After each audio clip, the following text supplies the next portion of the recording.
IAS institute నిర్వహిస్తున్న all India scholarship exam pass అవ్వండి. 2 years ఫీజులో 50% మాత్రమే పే చేయండి. పరాయి వ్యక్తులపై వ్యామోహంతో కాపురాలను కూల్చుకుంటున్నారు కొందరు భార్యలు. భర్త ఉండగానే ఇతర వ్యక్తులతో వివాహేతర సంబంధాలు పెట్టుకొని దారుణాలకు ఒడికడుతున్నారు. ప్రియుడి మోజులో పడి ఎంతకైనా తెగించేస్తున్నారు. చివరకు భర్తను కడతీర్చేందుకు కూడా వెనకాడడం లేదు. అక్రమ సంబంధాల కారణంగా కుటుంబాలు చిన్నాభిన్నమవుతున్నాయి. అందం, ఆస్తుల కోసం అక్రమ సంబంధాలు పెట్టుకుని జీవితాలను సర్వనాశనం చేసుకుంటున్నారు. ఇదే తరహాలో ఓ మహిళ ప్రియుడి మోజులో పడి భర్తను అంతమొందించిన ఘటన తెలంగాణలో చోటు చేసుకుంది.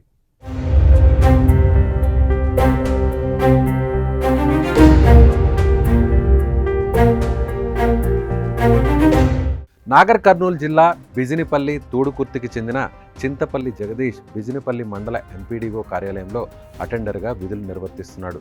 2011లో గద్వాలకు చెందిన కీర్తిని ప్రేమ వివాహం చేసుకుని నాగర్ కర్నూలులో నివాసం ఉంటున్నారు.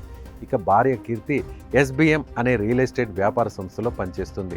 అయితే అక్కడే బిజినేపల్లి మండలం గుడ్ల సర్వ గ్రామానికి చెందిన నాగరాజు అనే వ్యక్తితో పరిచయం ఏర్పడింది. అది కాస్త వారి మధ్య ప్రేమ, వివాహేతర సంబంధానికి దారితీసింది. వారి విషయం తెలిసిన భర్త భార్యను గట్టిగా మందలించాడు. దీంతో ప్రియుడు దూరమవుతున్నాడని భావించిన కీర్తి భర్తను అడ్డు తొలగించుకునేందుకు ప్లాన్ వేసింది. ఈ నేపథ్యంలో కొన్ని రోజుల కిందట బిజినపల్లి మండల కేంద్రంలో ప్రియుడితో పాటు మరో వ్యక్తితో కలిసి భర్తపై దాడి చేయించింది. ఈసారి ప్రియుడిని వదిలించుకోవాలని, లేదంటే తీవ్ర పరిణామాలు ఎదుర్కోవాల్సి ఉంటుందని భర్త గట్టిగానే హెచ్చరించాడు. దీంతో ఎలాగైనా భర్తను అడ్డు తొలగించుకోవాలని దారుణానికి తెగించింది భార్య కీర్తి. ఇక అనుకున్నట్లుగానే భర్త జగదీష్ను దైవ దర్శనం పేరుతో గద్వాల్లోని తన తల్లిగారింటికి తీసుకెళ్లింది. అక్కడ నాగరాజు తీసుకొచ్చిన మత్తుమందును కలిపిన కల్లును జగదీష్తో తాగించారు. జగదీష్ స్పృహ కోల్పోయిన తర్వాత కారులో తూడుకుర్తి గ్రామ శివారులోని జగదీష్ వ్యవసాయ బావి వద్దకు తీసుకువెళ్లారు. మొదట అక్కడే కరెంట్ షాక్తో చంపాలని భావించారు. సమయానికి కరెంట్ లేకపోవడంతో ప్లాన్ మార్చారు. KLI కాలువలో తోసేశారు. అంతటితో ఆగకుండా జగదీష్ను నీళ్ళలో ముంచి దారుణంగా హత్య చేశారు.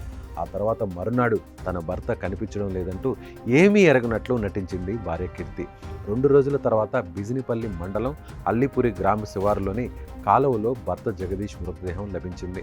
ఈ విషయంలో మృతిపై కుటుంబ సభ్యుల ఫిర్యాదు మేరకు భార్యని అదుపులోకి తీసుకుని విచారించగా అసలు గుట్టు రట్టయింది. హత్యకు వివాహేతర సంబంధమే కారణమంటూ పోలీసులు తేల్చారు. చనిపోయిన వ్యక్తి భార్య కీర్తి, అత్త, బావమరిది నాగరాజుతో పాటు మొత్తం 7 నిందితులను గుర్తించి 6 అరెస్ట్ చేశారు.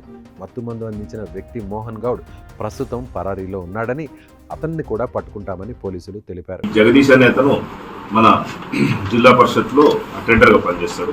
వాళ్ళ ఫాదర్ చనిపోయిన తర్వాత ఆయనకు వచ్చింది. ఈ క్రమంలోనే కీర్తికి తర్వాత జగదీష్కి మధ్య కొంత మనస్పర్ధలు వచ్చి అప్పుడప్పుడు గొడవలు జరుగుతున్నాయి. ఆ గొడవల కారణాన్ని గొడవలన్నింటినీ కూడా పెద్ద మనుషుల సమక్షంలో పరిష్కారం చేసుకున్నారు. గుడ్లనరువుకు చెందినటువంటి నాగరాజు అనే అతనితో పరిచయం ఏర్పడింది. ఆ పరిచయం కాస్త అక్రమ సంబంధంగా ఏర్పడి వీళ్ళిద్దరి మధ్య ఇల్లీగల్ రిలేషన్షిప్ ఏర్పడింది. గొడవలు జరిగే క్రమంలో వీళ్ళిద్దరూ ఏమనుకున్నారంటే ఇద్దరికి డిస్టర్బెన్స్ అవుతుంది ఇంట్లో అని చెప్పేసి ఇద్దరు కలిసి కీర్తి భర్తను చంపాలని డిసైడ్ చేసుకున్నారు. కీర్తి భర్త ఎవరు? జగదీశ్వరుని చంపాలని డిసైడ్ చేసుకున్నారు. ఆ మత్తు పదార్థం తీసుకొని కళ్ళులో కలిపి వీళ్ళు అతనికి తాగించిన తర్వాత అతన్ని KLI కెనాల్ దగ్గరికి తీసుకొచ్చి ఆ KLI కెనాల్లో ముంచి చంపడం జరిగింది. ఏదేమైనా అక్రమ సంబంధాల మధ్య దాంపత్య జీవితంలోని ప్రేమానురాగాలు దూరమవుతున్నాయి. పరాయి మోజులో కపట ప్రేమ కోసం కట్టుకున్న వారినే కడతేరుస్తున్నారు. చివరకు కటకటాల పాలవుతున్నారు. సభ్య సమాజం తలదించుకునేలా వ్యవహరిస్తున్నారు. కుటుంబాలను రోడ్డు పాలు చేస్తున్నారు. ఈ ఉదంతంపై మీరేమనుకుంటున్నారో మీ అభిప్రాయాన్ని కామెంట్ రూపంలో తెలియచేయండి.